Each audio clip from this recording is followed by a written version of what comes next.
another episode of Monster Monday. I am your host, Dr. Gregory Fedora. Today we are going to talk about the elusive Nimerigar. What is that, you ask? Well, think leprechaun, only angrier, and likes to eat people. Interestingly enough, the Shushan people called them people eaters, which is what Nimerigar translates to. That's Shushan for people eater. And they were little people, little pygmies, like yay big, tiny little people, but they would attack and devour their nemesis. Now, for a long time it was believed, oh, that's just folklore, tall tales. Well, in 1935, a scientist found a mummified pygmy, about yay big. When they did x-rays, it had sharp canine teeth, very sharp teeth. And they were perplexed. Harvard studied it and certified this was an actual mummy, a living creature, this pygmy creature that was found in Wyoming.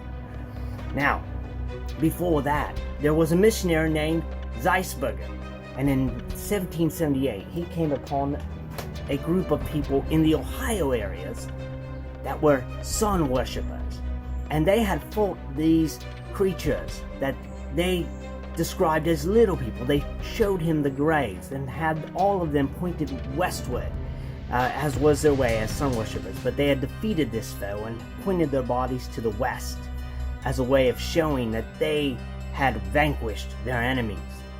Well, Zeisberger reported this back, and again people were like, well, little people, only this big. But they were described as a fierce group because they would come in numbers upon numbers. Well, the Shushan people always described them also coming in as packs, attacking viciously, and would devour their foes.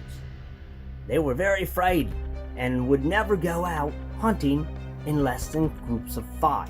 Not just to go after the prey they were after, but they would always have 3 protecting the 2 hunters, protecting from the Nimerigar.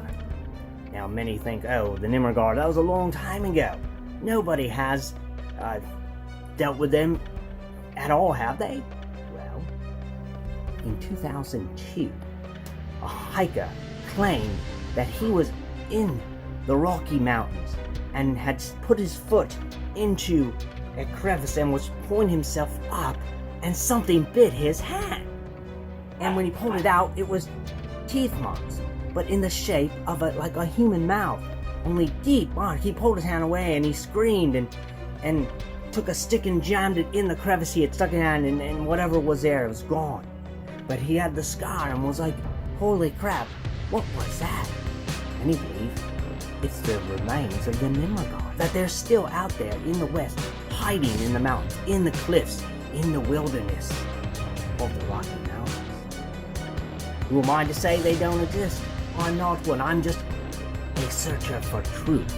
So if you're out west, seeing the beauty of Yellowstone, be careful, because the Nimerigar could be there too. So until next time, stay safe and keep searching.